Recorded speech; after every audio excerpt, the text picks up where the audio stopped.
Amidst tourism paradise and booming development, roam the ghosts of the night. Carolina is facing an unprecedented homelessness crisis.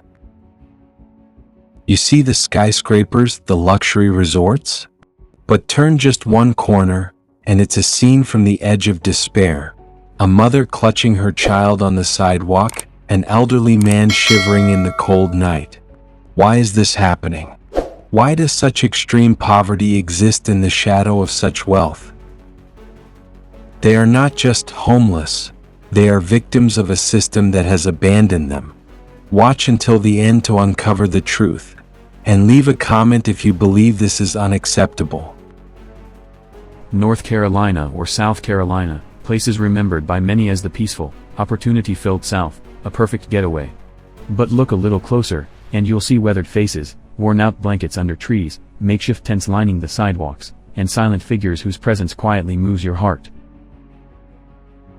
North Carolina is breaking apart, not because of natural disasters, war, or storms, but because of something far more silent, a housing crisis and deepening poverty. In a country often seen as the land of opportunity, waking up homeless is becoming an all-too-common reality. The video "The Carolinas Are Dying, One Broken Soul at a Time" captures this truth with subtlety and thought-provoking honesty. We often think of the homeless as people who didn't try, who made bad choices or isolated themselves from society. But that's not the truth. The story of the Carolinas shows us the opposite. Homelessness can happen to someone much closer than we think. They may have been nurses, teachers, factory workers, the person sitting next to you at a coffee shop, or the one commuting beside you every morning. We still have homes to return to, but they don't. And it's not because they're lazy. It's because the system failed to catch them, because their income couldn't keep up with rising rent, because of an illness, an accident, or a small mistake that no one was there to help them recover from. The video opens with raw, everyday images: a woman washing her hair on the sidewalk, a child clutching a lumpy blanket, a couple stacking bricks to brace against the wind. These aren't the struggles of some distant group, this is the reality unfolding right outside our front doors. You might ask, how did a place once seen as livable turn into a blind spot for the poor? Why, in 2025, while some spend thousands on vacations, are others fighting for a spot in an overnight shelter? The answers lie ahead, in the next chapters, where we'll uncover the hidden corners, the nameless faces, and those stranded on the sidelines by a system that forgot them. Hit like and subscribe, because we're just getting started, with stories that linger in the heart and remind us of our shared humanity. You may have walked right past them without noticing: the man leaning against a brick wall, the woman cradling her child asleep in the park, or the old pickup truck where a family of 4 calls home. Homelessness doesn't always look ragged. It could be someone who once had a steady job, paid their taxes, and lived a life just like yours. So what pushed them to the edge? In Charlotte, North Carolina's largest city, the average rent for a 1-bedroom apartment is over $1,400 a month, while the minimum wage remains under $8 an hour.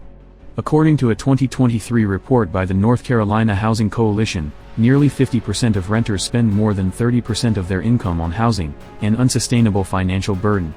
At that rate, it takes just one unexpected event, an accident, job loss, or divorce, to send an entire family out of their home. Over the past 10 years, the demand for affordable housing has doubled, yet the supply of subsidized units has increased by just over 15%. According to the Urban Institute, the waitlist for public housing in Charlotte has surpassed 34,000 applications. Many people have been waiting up to 5 years without any response. The issue isn't just the lack of housing, it's that much of the existing housing is no longer suitable. Many units don't meet basic sanitation standards, aren't safe, or are located in remote areas with no access to transportation or jobs. When having a roof over your head becomes a privilege instead of a basic need, the system has failed to protect its people. What makes this crisis even more severe is the rise of hidden homelessness, people who aren't sleeping on sidewalks but still have no permanent place to call home. A 2022 survey found that 30% of homeless individuals in North Carolina are living in cars, temporary shelters, or couch surfing with friends. They're not counted in official statistics, don't qualify for assistance, and remain almost invisible to the system. A 28-year-old woman named Tamara lived in her SUV with her young child for 9 months. She used to be a store manager, but after losing her job and then her home, she had no other choice. "I didn't want anyone to know I was living like this," she said. "I still went to the gym to shower, used food stamps to eat. I felt like I didn't exist." Have you ever seen an invisible person? Did you ever think you'd be commenting on something like this? Share your thoughts, because every comment isn't just a voice, it could be the first step in waking up a society that's been sleeping through someone else's pain. You can't talk about homelessness without addressing mental health, something that's far too often ignored.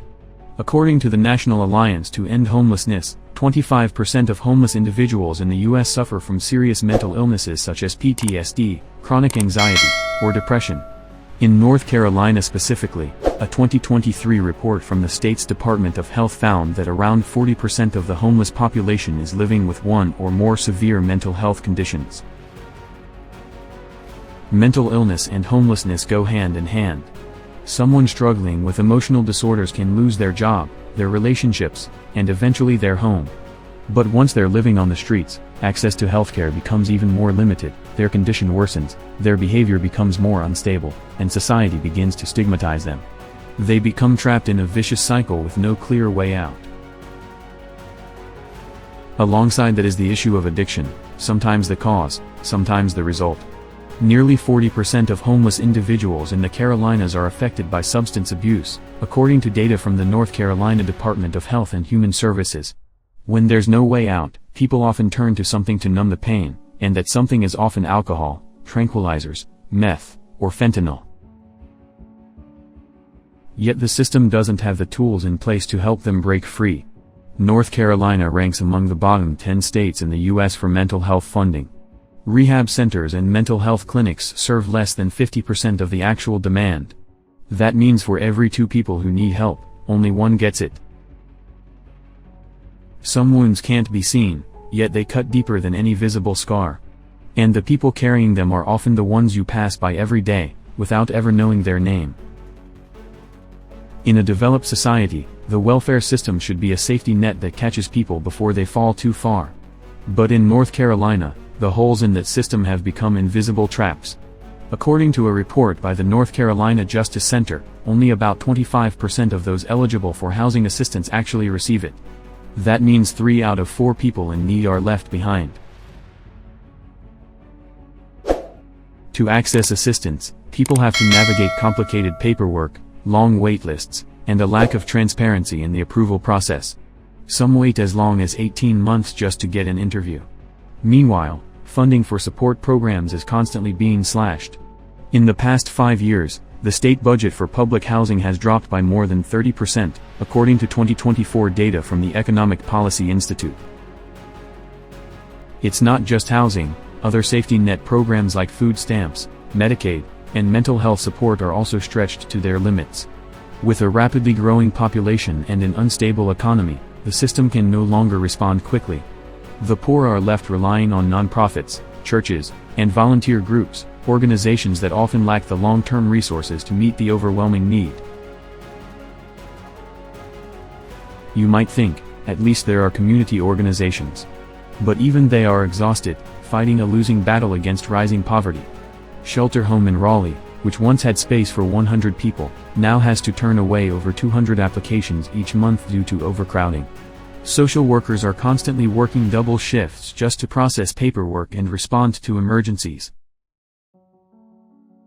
Yet even in that darkness, there are still glimmers of light. Let us take you to a true story, Sarah, a woman who walked through the shadows and found her way back to life. Her journey is proof that change is possible when society comes together and chooses to act. Sarah used to be a hard-working nurse in Raleigh.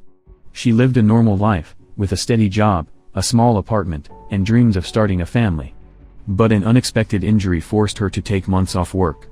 As her savings ran out, the bills piled up, and her landlord started knocking on the door for rent. Sarah had no choice but to leave her apartment. With no family nearby, she moved into her old car, the only thing she had left. Every morning, Sarah would wake up early before anyone noticed, head to the local gym to wash her face and brush her hair, then search for places handing out free meals. On freezing winter nights, she sometimes wondered if she'd make it through to the next day. But then everything changed when she reached out to a local nonprofit, Carolina Cares. They didn't just offer her shelter, they provided mental health counseling, career guidance, and job placement support. With persistence and help at the right moment, Sarah regained her medical certification, found a new job, and after nearly a year, moved into a small apartment, where she cried tears of joy the first time she closed the door behind her. Sarah's story isn't rare. But it's proof that when society reaches out at the right moment, people can rise from even the deepest lows. No one should be left behind just because the system is too slow, or too indifferent, to care. Thank you for watching. We'll see you again on the next journey. When we say the Carolinas are dying, it's not a sensational headline, it's a warning. A place is slowly losing its soul, not to natural disasters, but to indifference. Yet even within the cracks, there is still hope. There's still Sarah. There are still organizations like Carolina Cares. And there are thousands of everyday people doing extraordinary things each day to help others hold on to their dignity. And now is the time for you and me to do more than just watch, it's time to take action. Share this video so more people can understand the reality happening right here in our own country. Leave a comment, speak your mind, your voice can help awaken an entire community. Support local organizations, or simply open your heart to someone you once passed by on the street.